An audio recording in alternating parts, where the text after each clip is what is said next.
Good day, everybody. This is Jim Sloman speaking. Let's first talk about the price of oil. Will the turmoil in the Middle East calm down? Maybe. Does that mean oil will go back to $50 or $60 a barrel? Yes, if you believe in the tooth fairy. The fact is, the world is running out of cheap oil. The last of the really big oil fields were found in the 1960s, 50 years ago. The world is drilling for oil in increasingly expensive and hazardous places, such as very deep water drilling or geopolitically unstable places. Peak oil has either arrived or it shortly will.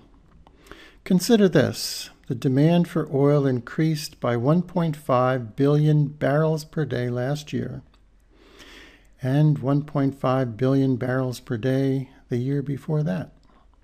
Pollyannas who think that technology will save us from peak oil are, in my opinion, living in a fantasy. Oil's energy density is unequaled by anything else. Nothing else even comes close. Consider this. The energy return on energy invested in extracting oil, even now, with all our deep water drilling and so on, is 18 to 1.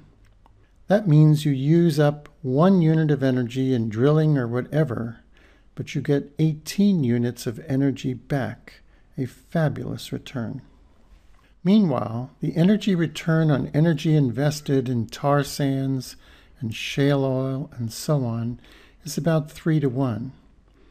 That means you invest 1 unit of energy to get 3 back. The energy return on biofuels and so forth is also about 3 to 1 on average, too.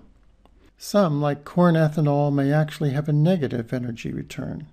Solar, when you consider all factors, about 3 to 1. Fracturing has increased the supply of natural gas, but natural gas wells tend to deplete in a very short time, about a year or two. So you're in a situation where you're running fast just to stay even. So how do you run an economy dependent on an energy return of 18 to 1 with energy sources with an energy return of about 3 to 1? Answer, you don't. Not going to happen, in my opinion, without some severe disruptions. Oil was a unique one-time gift from nature that has an energy density that is almost impossible to replace. This is a chart of the discovery of oil. This is production of oil here in black. But over here is discovery of oil. And you can see that the discovery of oil peaked in the 1960s and then has been declining ever since. Now this is projected, but nevertheless you can see the basic trend right here. What does that mean for the price of oil? J.P. Morgan recently came out and predicted $200 oil. Will we reach that anytime soon? Who knows? But it seems to me, and bear in mind I could be wrong, but it seems to me that between increasing peak oil and decreasing energy density, we probably will reach that price sooner or later. That, of course, would be a gigantic tax on the economy, as well as extremely inflationary, as very costly oil, which is involved in making or powering just about everything, spreads throughout the economy.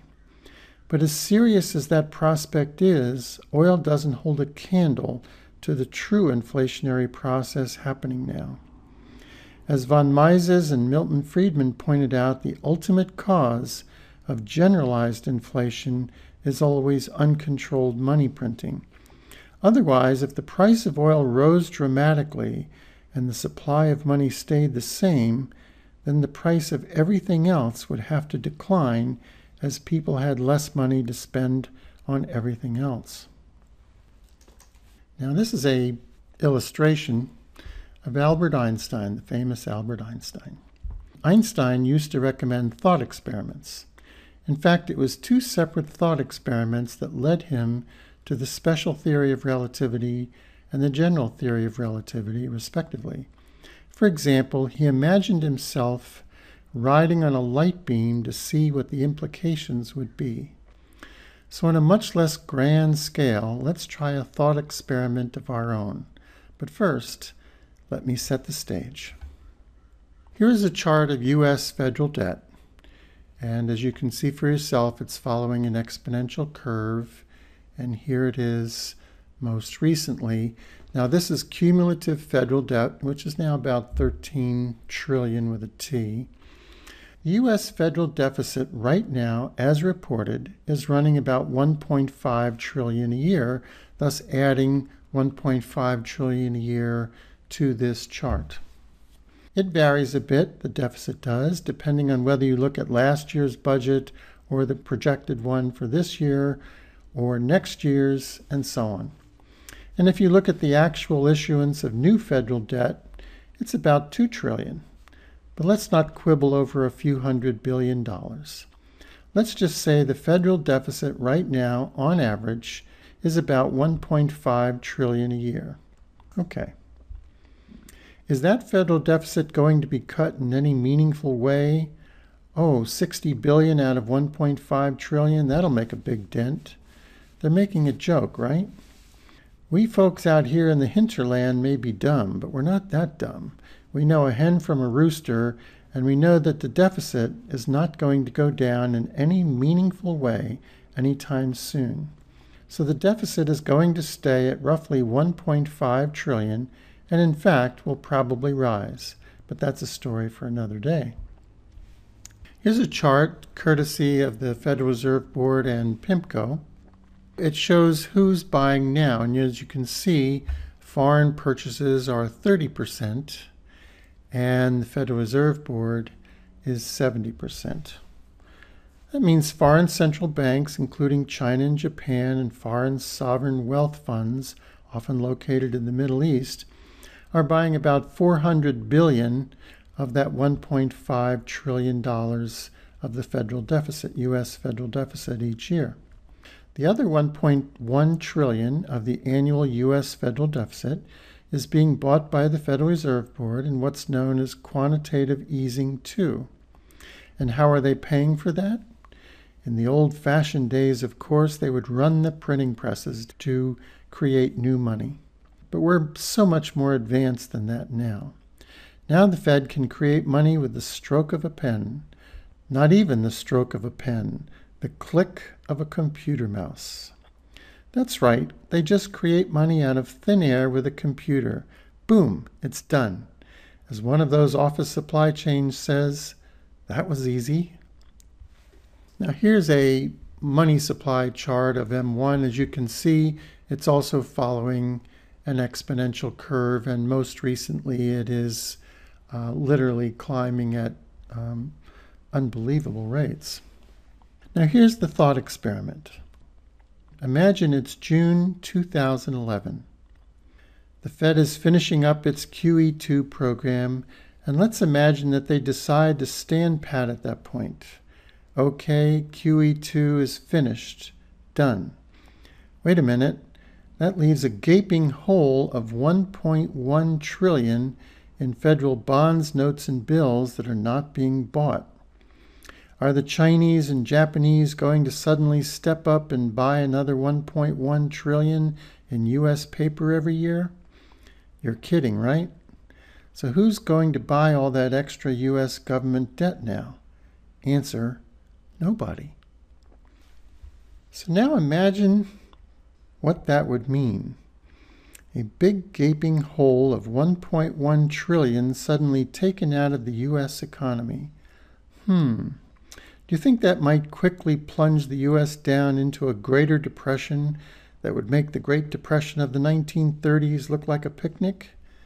Bingo, you got it. Now imagine that you're a U.S. politician in Washington, D.C. You may be craven, but you can see where your bread is buttered. You're going to look at that potential 1.1 trillion gaping hole in the economy and go, I wonder what my constituents are going to do to me if we plunge down into a greater depression that makes what we're currently experiencing look like a stroll in the park. No, no, no, no. don't want to go there. So at that point, there's going to be a few discreet calls made to Ben Bernanke and others on the Fed board to this extent. Ben, we think you and your boys better crank up QE3 like pronto and get it done like yesterday.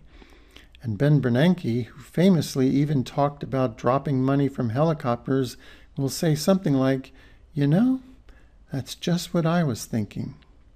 So just between us girls, you can bet your firstborn child that there's going to be a QE3 and a QE4 and beyond.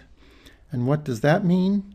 It means gold and silver and prices for everything else are going to keep rising higher until we enter the hyperinflation stage, just like Rome during the early first millennium, and France in the 1790s, and Germany in the 1920s, and Hungary in the 1940s, and Argentina in the 1990s, just to touch a few high points, or low points as the case may be.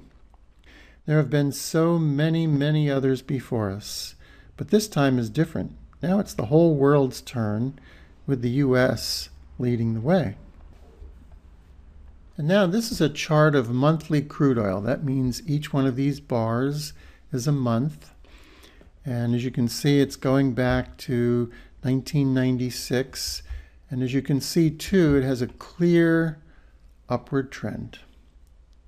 But as you can also see, it's getting more volatile as time goes on.